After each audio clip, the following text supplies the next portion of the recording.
Savoir et comprendre les plus récentes nouvelles qui nous touchent. Tout savoir en 24 minutes.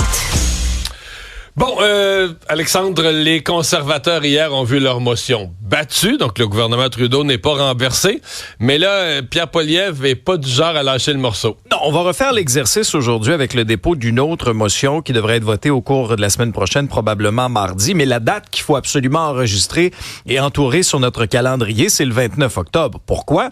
Parce que Yves-François Blanchet, du Bloc québécois, a lancé un ultimatum au gouvernement Trudeau. Alors, pour 2 projets de loi qui doivent être acceptés ou en tout cas en bonne voie de l'être dans l'appareil gouvernemental puis au Sénat. Le premier sur un sujet qui tient à cœur, Mario, les pensions des aînés. Oui, bien, en fait, c'est pas... Moi, je suis tout à fait conscient que la vie est pas facile pour personne, que les aînés voudraient plus d'argent, c'est plus. Et si on avait cet argent au Canada, je serais tout à fait prêt à avoir la discussion. Est-ce qu'on la redistribue aux gens de 65 à 74 ans versus d'autres? Ce serait une discussion intéressante. Puis peut-être que ce serait ça la chose à faire. C'est ce qu'on l'a pas, l'argent. Donc, est-ce qu'on va, pour bonifier des versements mensuels en 2024, 2025, est-ce qu'on va emprunter à 100% l'argent et dire... En fait, il faudrait demander individuellement à ces gens qui sont pour plusieurs des grands-parents, si tu leur dis, on augmenterait votre pension de 10%, ils vont tous dire oui. Si tu leur dis, on augmenterait votre pension de 10%, mais ça va être chargé à vos petits-enfants. Toute la facture de ça, là, on va la charger, là, on va mettre ça sur la carte de crédit de vos petits-enfants, mais ils vous le paieront plus tard. Ils vont dire, ben non, là, pas dans ces conditions-là, mais c'est ça que c'est. Excusez-moi, là, je comprends qu'au niveau gouvernemental, on le voit pas de même, parce que le gouvernement, c'est gros, c'est des milliards, on perd le fil de l'argent. Et c'est pour ça que je me demandais, est-ce que le Bloc, qui est un parti nationaliste, qui est censé défendre les intérêts du Québec à Ottawa, qui fait une demande très canadienne, c'est un programme social canadien.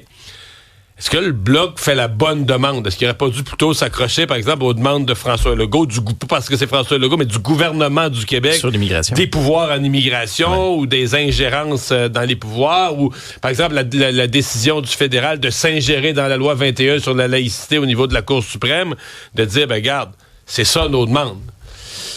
Bon, maintenant, le Bloc a quand même précisé. Moi, j'ai trouvé que, par exemple, là-dessus, je suis pas d'accord sur la demande, mais je trouve que leur position stratégique hier a été bonne. Parce que là, il n'y avait plus de date. On comprenait pas trop le Bloc. On disait qu'il n'y a plus Trudeau, mais il dit pas pour tout le temps. Puis là, à un moment donné, il va cette année. Là, il a mis une date là-dessus, 29 octobre. Et j'ai fait les calculs. 29 octobre, ça marche. C'est-à-dire que si tu te tendes le 29 octobre, tu dis, j'ai pas ce que je veux. T'as, mettons, une semaine ou 2 pour déposer une motion de non-confiance ou appuyer une motion des conservateurs. Début novembre. Des premiers jours de novembre, ouais. Qui nous amène à une élection, soit le 9 ou le 16 décembre. Ben, hier, Yves-François Blanchet, on veut pas des élections, une campagne électorale à Noël. À mon avis, le 16 décembre, t'aurais une partie de la population qui commencerait à trouver qu'on serait proche de Noël. On est bien cadeau, là. Mais il y aurait quand même pas de campagne pendant le temps de Noël. Tu sais, on mélangerait les pancartes avec les décorations de Noël, mais on serait pas comme tel, on n'enjamberait pas le temps des fêtes. Tu sais, comme une élection, mettons au début janvier, où là toute la période des fêtes se retrouve en campagne. Ouais. C'est un peu ça le scénario. Mais t'as vu dans le cas de la nouvelle motion des conservateurs, celle qu'ils déposent aujourd'hui? Le texte, il hésitait entre 2 textes, puis hier, ils les ont montré, mais un des textes, c'est vraiment un piège pour les conservateurs, pour les bloquistes et les néo-démocrates, parce qu'ils reprennent dans la motion, mot à mot, des citations d'Yves François Blanchet et de Jacques Meeting là, sur François Blanchet avait dit une phrase qu'on n'avait jamais vue. Fait qu'ils disent compte tenu qu'on n'a jamais vu un gouvernement aussi centralisateur, et ils reprennent le mot à mot d'Yves François Blanchet comme pour forcer le Bloc et le NPD, s'ils votent contre, ben, ils vont voter contre, mais à voter contre leur propre ils vont servir de leur propre citation. Ils vont servir de ça, les conservateurs. Donc, premier cheval de bataille pour Yves-François Blanchet, c'est les pensions des aînés. Le deuxième, ça touche les fermiers, les agriculteurs avec la gestion de l'offre. Voici donc en complément Yves-François Blanchet. On a calculé quel était un temps raisonnable. C'est tout à fait faisable d'atteindre l'objectif et les conditions qu'on établit avant le 29 octobre. Mais la date du 29 octobre a aussi comme vertu qu'elle permet éventuellement aux oppositions de provoquer une élection qui serait suffisamment longtemps avant Noël. Ah voilà, mais suffisamment longtemps avant Noël, oui. Quelques jours, mettons, avant Noël. Et toujours à la Chambre des communes, ben ça a chauffé hier. Justin Trudeau, qui a prétendu avoir entendu des insultes qui n'ont pas été prononcées au micro, qui auraient été prononcées sur le plancher de la Chambre. Et là, finalement, c'est lui qui s'est retrouvé, lui, dans le micro, à tenir des propos non parlementaires. Ça s'est gâché, là. C'est ça, c'est qu'on a le même problème qu'avec l'épisode de Jagmeet Singh, là, qui aurait prétendument vouloir en découdre avec Pierre Poilievre. C'est qu'on l'a pas sur le tape. On l'a pas sur... La plupart des parlements, là, c'est pas compliqué. La caméra et les micros sont vraiment axés sur la personne qui parle. Exact. Donc, si le président ne t'autorise pas à parler... Mais ça se peut qu'on t'entende. Puis des fois, si tu cries des insultes, ça rentre dans le micro qui est ouvert. Même, c'est ton 8e voisin que le micro est ouvert, mais si t'écoutes bien la bande sonore, ça rentre dedans. Mais là, dans ce cas-ci, on semble pas l'avoir. Là. Non, faudrait que ce soit comme au hockey, Mario. Donc, des reprises instantanées avec des caméras ciblées sur les gens. Bon, je vous explique un petit peu. Le Pierre Poilievre pose une question à M. Trudeau, lui demande s'il a profité de son passage à New York dans le cadre du sommet de l'ONU pour inspecter le nouveau condo du consul général du Canada, qui est l'ancien journaliste et son ami Tom Clark. Et là, on réfère à une annonce immobilière qu'à l'intérieur du condo, il y aura une belle baignoire en cuivre fabriquée à la main. Et là, le premier ministre... condo qui a fait scandale, là, qui a coûté 9-10 à peu près. Oui. Et là, Justin Trudeau se lève pour répondre. Et là, dans tout ce brouhaha-là, il y aurait, parce que les conservateurs ont nié la version des faits, mais un élu conservateur qui aurait lancé que, c'est ça, M. Trudeau, M. Clark avaient partagé la même baignoire. Donc là, on crie à l'insulte homophobe. M. Trudeau répond et ça a donné ceci. Mr. Speaker, don't worry. On this side of the House, we're used to casual homophobic comments from the other side of the House. Alors, on se dit habitué de ce côté-ci de la Chambre aux insultes homophobes de la part des conservateurs. Et là, le président, M. Fergus, qui a l'autorité d'une poignée de porte, lui a demandé de retirer ses propos. Il y a eu une espèce de jeu de chat et à la souris. Et finalement, on est loin d'un apaisement au niveau du ton, Mario. L'apaisement va durer 24 heures parce que lundi, ils ont voté ensemble un apaisement du ton. Et mardi, ça s'était passé beaucoup mieux.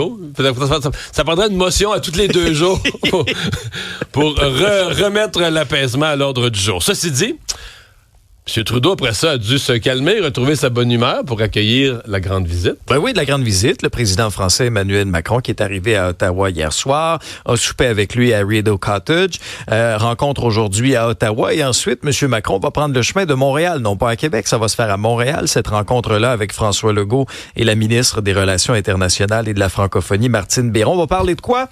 On va parler d'économie, de transition énergétique, d'intelligence artificielle, de langue française, mais aussi des enjeux internationaux, comme ce qui se passe au Moyen-Orient et la guerre en Ukraine. Ouais.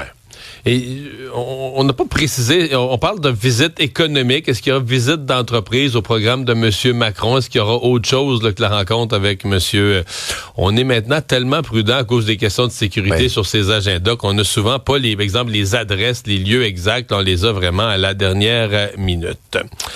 Hier, François Legault qui a dû prendre ses distances. En fait, c'est Gabriel Nadeau-Dubois, là, qui se fait un cheval de bataille depuis que François Legault a suggéré que le Bloc renverse Justin Trudeau. Gabriel Nadeau-Dubois lui en profite pour associer François Legault aux conservateurs. Oui, et ça a donné droit à certaines bonnes répliques là, à l'Assemblée nationale. Hier, M. Legault a clarifié sa position, a dit avoir jamais pris parti là, pour les conservateurs, en demandant à PSPP de parler à son ami François Blanchet du Bloc pour qu'ils appuient la motion conservatrice là, pour renverser finalement le gouvernement Trudeau. Alors, Gabriel Nadeau-Dubois a saisi la balle au bon. Je vous fais entendre d'abord cet extrait-là, mais tu sais que Mario, François Legault, c'est pas le seul qui a dû prendre ses distances du Parti conservateur. Je t'explique après. J'ai jamais dit que j'appuyais un parti plutôt que l'autre. J'ai dit qu'on ne devrait pas appuyer le gouvernement de M. Trudeau tant qu'il nous dira pas, qu'il prendra pas l'engagement clair de réduire le nombre d'immigrants temporaires au Québec. J'aimerais ça connaître l'adresse du cordonnier du premier ministre parce que ma poignée dans le dos est un peu lousse.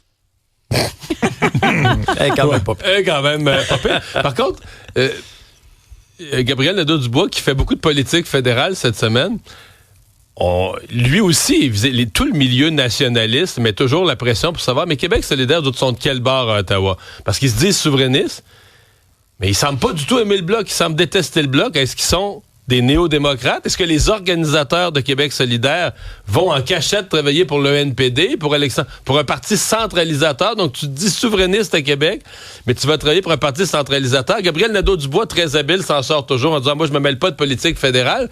Mais les rumeurs courent là, sur où se situent vraiment les gens de Québec solidaire sur la scène fédérale. Tu nous parlais d'une ministre qui a dû se distancier. Là. Ça, c'en était une rumeur lancée, entre autres, là, par une station de radio de Québec. Geneviève Guilbeault a démenti hier avoir discuté avec Pierre Poilievre pour éventuellement être candidate à ses côtés lors des prochaines élections. Je vous fais tout de suite entendre là, sa réplique parce que c'était vraiment là, très, très, très mordant. J'ai jamais rencontré Pierre Poilievre de ma vie et non seulement je l'ai jamais rencontré, j'ai même jamais été dans la même pièce que lui, ni même dans le même événement que lui. Ça aurait pu arriver, une chambre de commerce à un dîner. Jamais je n'ai croisé Pierre Poilievre. Donc, les rumeurs à l'effet que vous allez au fédéral, c'est pas vrai. Et c'est absolument faux, mais écoutez, ça va plus loin que ça, là. On me rapporte que des radios à Québec, notamment, choix pour ne pas les nommer, prétendent que je me quêterais un emploi de ministre auprès du Parti conservateur et que M. Poilievre m'aurait dit non. C'est on ne peut plus faux. Ah voilà, ça a le mérite d'être clair. Mais tu sais, sur les fausses rumeurs, c'est fou là, ce qui peut se dire dans les médias. Là. Un jour, Michel Vastel, parce que ça me fait penser à ça, l'histoire de Geneviève Guilbeault, Michel Vastel, aujourd'hui décédé, un journaliste fort respecté à Ottawa, m'appelle en soirée. En fait, appelle mon attaché de presse, il n'y avait pas mon numéro de cell à moi. Okay. Il dit, faut que je parle à Mario, mais c'est très grave, c'est personnel. Il dit, je fais jamais ça, mais il faut que je lui parle immédiatement. Ah, c'est sûr, c'est un petit peu énervant. Ben oui, mon Dieu. Il dit, écoutez, mon journal s'apprêterait à diffuser une information, puis il s'est rendu au directeur de l'information, tout le monde pense avoir confirmation, que tu t'en vas avec les conservateurs à Ottawa, que tu as toujours voulu ça, que c'est ta conjointe qui voulait pas ça, mais là, que vous venez de divorcer, vous êtes en instance de divorce, et donc que ça... Et là, tu te dis, mais ça n'a pas de bon sens, là. Je suis même pas capable de trouver la source. J'ai jamais discuté avec aucun conservateur. Ça va très bien avec ma blonde. Il n'y a pas un... Et là, tu te dis, écoute, Vastel là, a arrêté la rondelle sur la ligne des buts. On s'apprêtait à diffuser quelque chose de personnel sur ma vie. De mensonger. Complètement mensonger, complètement faux, aucun fondement. Mais j'ai eu le vertige pendant quelques jours, mais je me dis, ça veut dire que dans des dîners, dans des restaurants, toutes sortes de malades mentaux parlent de moi, inventent des histoires, se disent une affaire, en rajoutent un bout, puis tu coupes des gens qui me connaissent pas, qui m'ont jamais parlé. C'est dangereux. Ah, c'est épouvantable. Tu sais, les autres, ils parlent de moi, ils parlent de ma blonde, ils parlent de notre couple. Ils en savent rien de rien, puis ils s'inventent des scénarios. Mais dans le cas de Mme Guilbeault, notre collègue Marc-André Leclerc a amené une petite précision à la joutière. Semble-t-il que les deux auraient été au même moment, au même endroit, récemment. Mais là, c'est dans un contexte particulier. Ce serait, selon Marc-André, aux funérailles de Brian Mulroney. Alors là, ouais, donc c'est pas vrai qu'il n'a jamais été dans la même pièce. C'est ça, il y a une petite nuance à amener. Ils ont été dans la cathédrale, ils ont été dans la basilique Notre-Dame ensemble. Ouais, bon. Première entrevue solo de Kamala Harris hier soir. Ça se passait hier soir sur MSNBC, qui est pas nécessairement là, une chaîne qui allait la challenger, qui allait faire non plus pas une entrevue complaisante, je dirais, mais c'est pas, tu sais, en territoire ami, disons-le de cette façon-là. Elle a accusé entre autres Donald Trump d'avoir fait perdre l'Amérique 200 000 emplois sur le plan industriel, a présenté certaines de ses mesures économiques, entre autres pour les jeunes familles et des crédits d'impôt, pour les petites entreprises, une aide pour acheter des logements comme tel. C'est un peu, MSNBC, c'est un média économique. Elle avait présenté son plan économique dans la journée, donc elle allait comme commenter son plan économique. C'est comme si Trump allait à Fox. Ouais, mettons. Mais il en sort pas grand-chose, dans le fond. Là. Mais le fait qu'elle était seule, elle était en solo. C'est ça, c'est l'événement. Coach Waltz n'était pas avec Kamala Harris. Mais c'est quand même une campagne où elle a eu un recours tellement minimal aux médias. Pas de conférence de presse, pas de point de presse de petit scrum, pas d'entrevue. Ben là, une première entrevue, c'est vraiment minimaliste. Et trois moments clés. L'entrevue conjointe avec M. Waltz, le débat avec Donald Trump et cette entrevue-ci.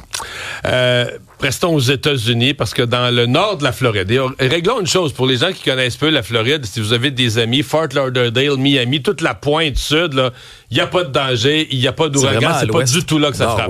Ouais, c'est vraiment la côte ouest, le nord de la Floride, qui va être frappé vraiment de plein fouet par Hélène, ouragan qui sera de catégorie 4 au moment de frapper cette côte-là.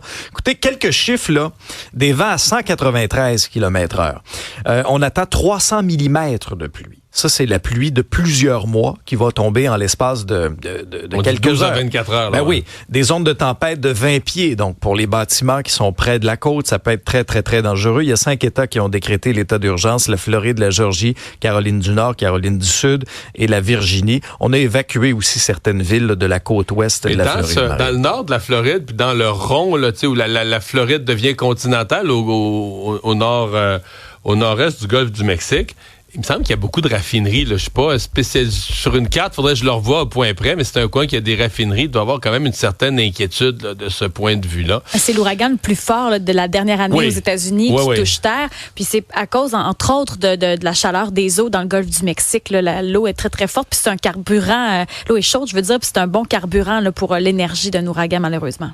Mais qu'est-ce que cette histoire au CUSUM?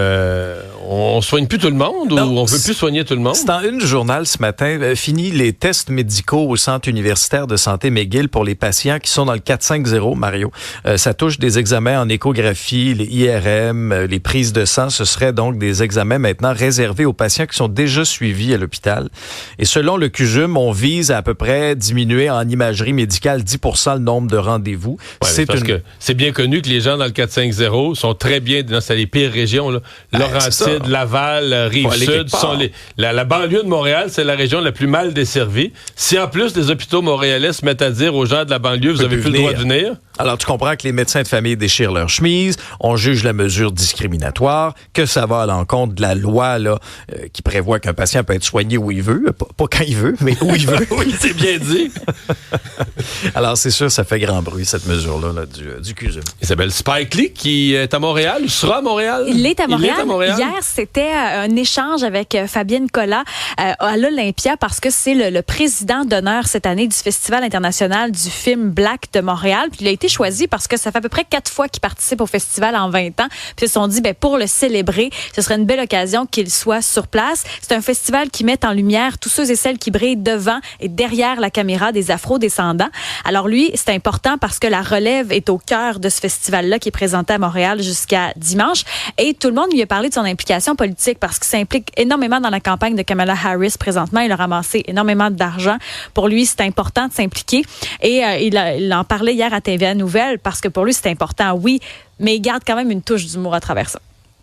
The whole world is looking at this upcoming election because if this other guy gets elected, it's going to have a detrimental effect on this globe we live on. And it's not going to be a good look. I don't even like to say his name. Sometimes I give him a nickname, call him Agent Orange. Let me ask you a question. Are they eating cats and dogs in Montreal? Bon, ce qu'il raconte, son rire. J'adore ça. Là, il rigole parce qu'il dit, est-ce que vous mangez des chats des chiens à Montréal? Mais il ne nomme pas, donc c'est comme Voldemort. Là. Il ne nomme pas le nom de Donald Trump. Non. Il l'appelle l'autre gars ou l'agent orange. Oui, l'agent orange, puis c'est ça qu'il trouve drôle parce qu'il dit, tu sais, le monde entier regarde cette élection-là parce que s'il est élu, celui dont on ne doit pas nommer le nom, ça aura des effets néfastes sur la planète. Donc, ça a fait grand bruit son apparition à Montréal hier. On parle bien sûr de son film qui s'en vient avec Denzel Washington en 2025. Et pour la durée du festival, il y a plusieurs projections haïtiennes, entre autres cette année, parce que c'était les racines du festival. Il y a 20 ans, c'était le festival haïtien. Donc, on veut revenir à la base, aux racines. Il y a plusieurs projections dans les cinémas de Montréal. Je trouve que ça vaut la peine de s'immiscer. Il y a le dernier repas de Maryse Lagagnère qui avait remporté un prix au Festival du film de Québec qui est présenté aussi, qui va prendre l'affiche demain. Donc, ça vaut la peine de s'imprégner. De toute façon, aujourd'hui, il y a de la pluie dans les cinémas. C'est parfait. Merci. Et au sport, le Canadien va être en action à nouveau ce soir dans ses matchs pré-saison. La grosse rivalité, là. 3e match pré-saison. Cette fois, c'est contre les Maple Leafs de Toronto. Est-ce que le Canadien va être encore parfait? N'accordera pas de but. J'ai bien hâte de voir ça. Puis un papier intéressant dans le journal ce matin parce que là, l'heure des premières coupes approche, mine de rien, là, au fur et à mesure que le camp avance. Qui va réussir à sortir du lot? C'est un papier de Jonathan Bernier. Moi, il y a 4 noms que je retiens parmi les noms qui ont été avancés. Lane Hudson. Tant qu'à moi, ça va de soi. À qui, là? Ça va de soi. Logan Mailloux aussi. Et à l'attaque, Owen Beck et Oliver Kapanen. Je trouve qu'il démontre de très, très belles choses au camp. Owen Beck a été exceptionnel. Mais c'est parce que je me méfie les 2 matchs que le Canadien a joué. On a joué avec essentiellement des équipes adverses qui avaient beaucoup de joueurs de la Ligue américaine. Les Flyers et les Devils, c'est. C'est ça. Là, mettons, je sais pas de quoi ça va avoir l'air Toronto ce soir, qui ils vont habiller, mais si t'as Matthews, puis Nylander, tu comprends, puis Marner, puis t'as l'équipe... Peut-être Pacioretty, ça serait bien. Pacioretty qui va très bien, il y a des matchs pré-saison qui est en feu. Mais là, si t'as les vrais joueurs, c'est un autre test là, pour tes nouveaux puis tes recrues, de comment ils se comportent, de quoi ils ont l'air face à l'élite de la Ligue nationale de hockey, parce que ça va être ça. Là, on est des matchs pré-saison, mais ça va être ça, la vraie saison. Résumer l'actualité en moins de 24 minutes, c'est mission accomplie. Débat, opinion et analyse.